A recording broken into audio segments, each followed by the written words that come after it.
Halo para pecinta film, selamat datang kembali di channel The Movies Room. Di video kali ini kita akan melanjutkan pembahasan film Squid Game part yang kedua. Perjuangan para pemain untuk bertahan hidup masih terus berlanjut. Namun di part kali ini agak sedikit berbeda, di mana pada permainan ketiga dan keempat, setiap pemain dituntut untuk melakukan kerjasama dengan rekan satu timnya. Bahkan di balik berlangsungnya permainan ini, telah terjadi sebuah kekacauan yang melibatkan beberapa staf. Bahkan detektif Junho yang mempunyai misi menemukan kakaknya justru harus terjebak dalam kekacauan tersebut. Bagaimana nasib mereka semua di situasi seperti ini? Tanpa berlama-lama kita langsung masuk ke ceritanya. Para peserta kembali menuju ruangannya setelah berhasil menyelesaikan permainan kedua yang cukup menguras konsentrasi. Gi-hun dan yang lainnya sangat bersyukur karena mereka masih bisa selamat. Kakek Ilnam juga tidak lupa berterima kasih kepada Gi-hun karena berkat Gi-hun dirinya mampu menyelesaikan misi itu tepat waktu. Dari 187 pemain, kini hanya tersisa 108 peserta yang akan lanjut ke permainan ketiga.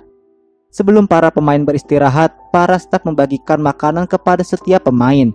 Dikarenakan porsi makanan itu sangat sedikit, Doksu dan beberapa rekannya kembali ke dalam antrian untuk mengambil makanan tersebut 2 kali. Hal itu membuat beberapa peserta lain tidak kebagian jatah makanan. Setelah tahu Doksu yang mengambil makanan mereka, salah satu pemain tidak terima lalu mencoba menghampiri Doksu. Pria itu langsung memberikan perlawanan terhadap Doksu. Namun sayangnya kekuatan pria itu tidak sebanding dengan Doksu. Justru pemain tersebut dihajar sampai akhirnya ia tewas di tempat. Gi-hun melayangkan protes kepada para staf sebab Gi-hun tidak terima melihat ada yang mati bukan karena permainan. Pihak penyelenggara justru menganggap hal itu masuk ke dalam kategori eliminasi. Dari situ muncul rencana jahat dari Doksu untuk menghabisi beberapa pemain. Sementara itu di tempat kremasi mayat, seorang pemain bernama Byonggi yang merupakan dokter ahli bedah sedang melakukan pengambilan organ tubuh milik para pemain yang sudah mati. Aksinya tidak dilakukan sendirian, melainkan dibantu oleh beberapa staf yang sudah saling mengenal. Nantinya organ tersebut akan dijual secara ilegal kepada pihak tertentu. Staf tersebut memiliki tanggung jawab untuk selalu melindungi Byonggi agar tetap hidup. Bahkan mereka juga selalu memberi sebuah petunjuk mengenai permainan apa yang akan dimainkan.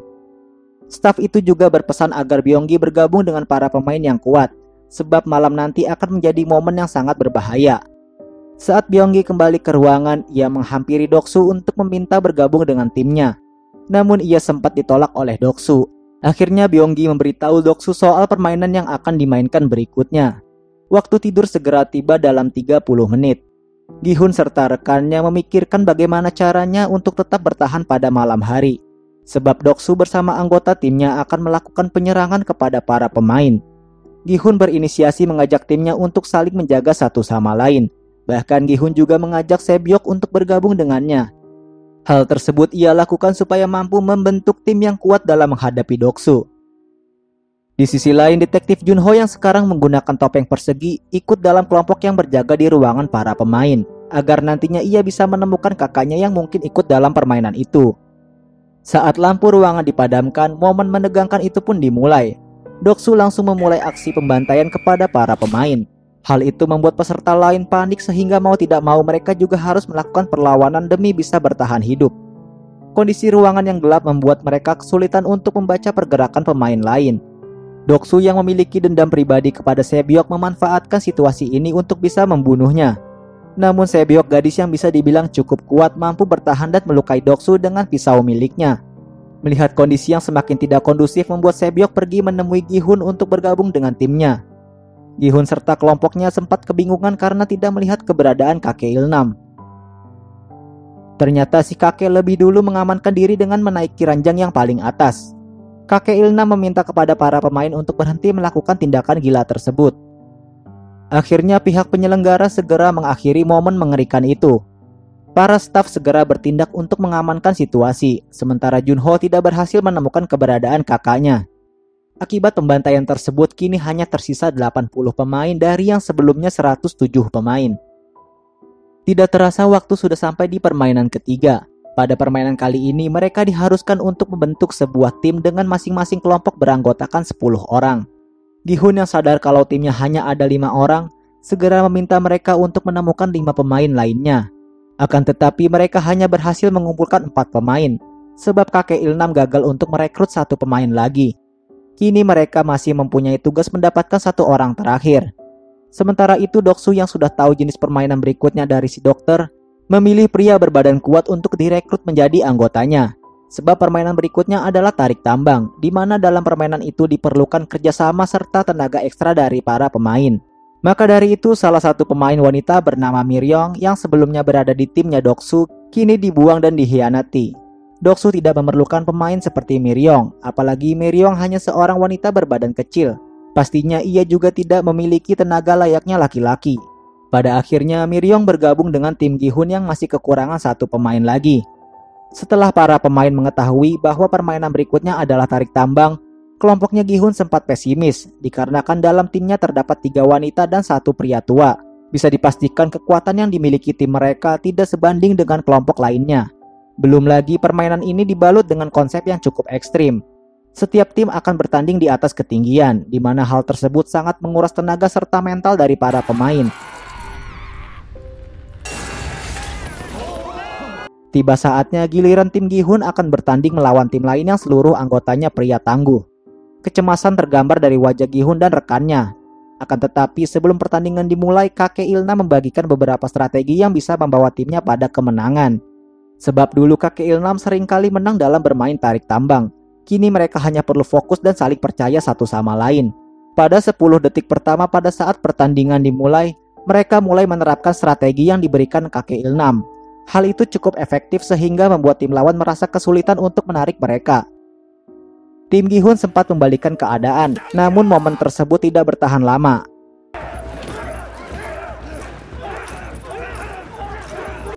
Secara cepat Sang-woo mendapat sebuah ide gila. Ia menginstruksikan anggota timnya untuk maju 3 langkah.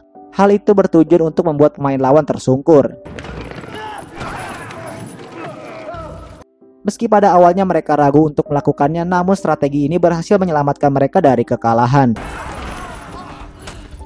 Doksu heran melihat kelompoknya Gi-hun berhasil melewati permainan tersebut.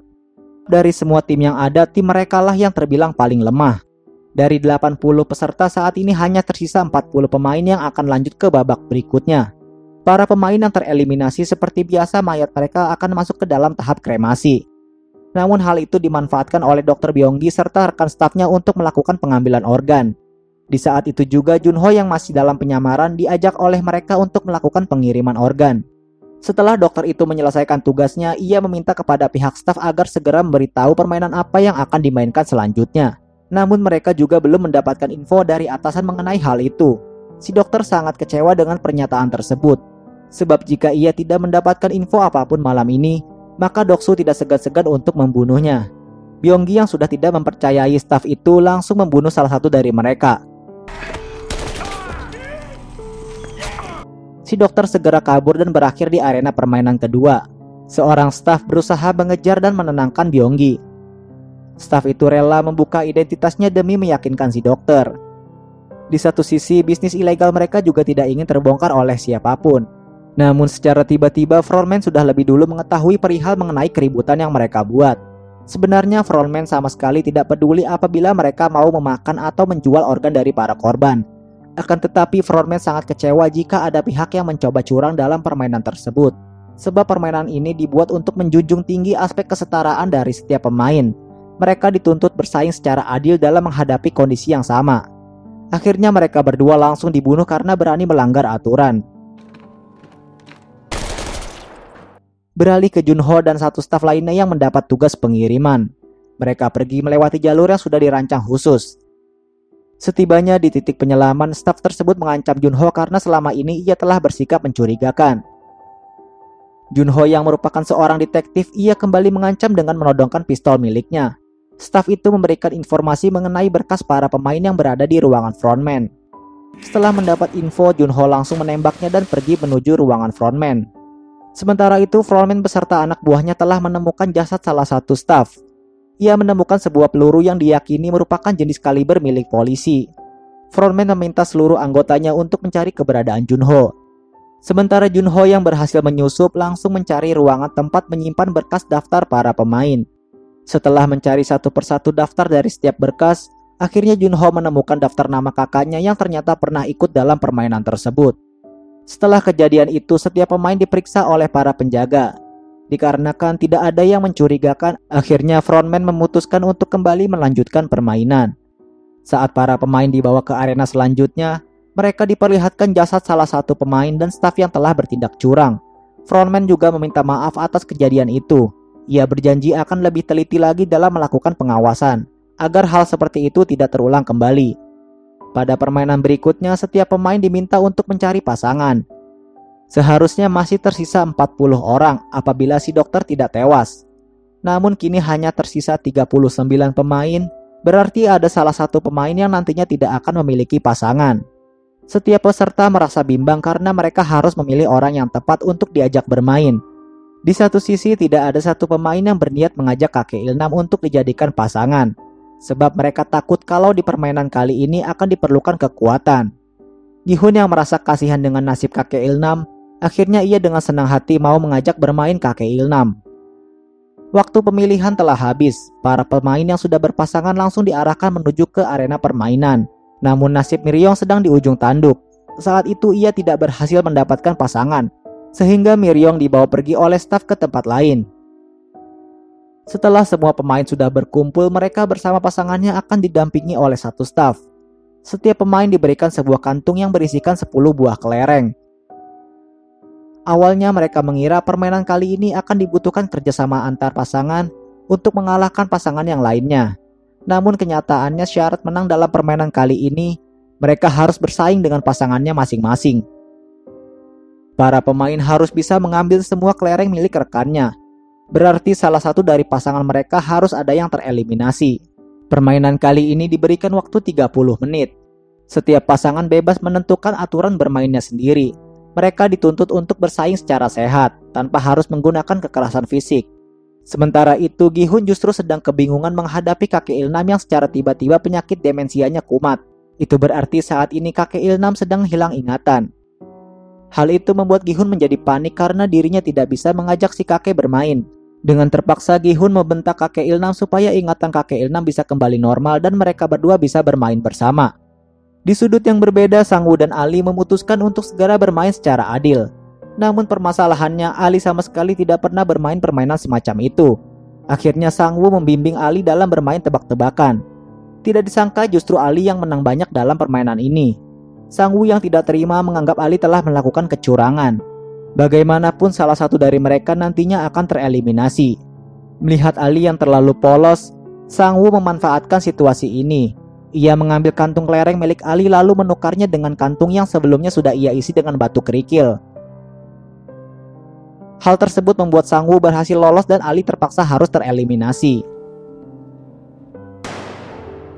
Kembali ke Gi-hun dan kakek Ilnam, mereka juga bermain permainan yang sama. Namun pada situasi kali ini, Gi-hun hampir kalah dan hanya menyisakan satu kelereng miliknya. Hal itu membuat Gi-hun berniat untuk membohongi kakek Ilnam yang mudah lupa. Dengan cara tersebut, Gi-hun mampu membalikan keadaan sehingga kelereng kakek Ilnam hanya tersisa satu buah.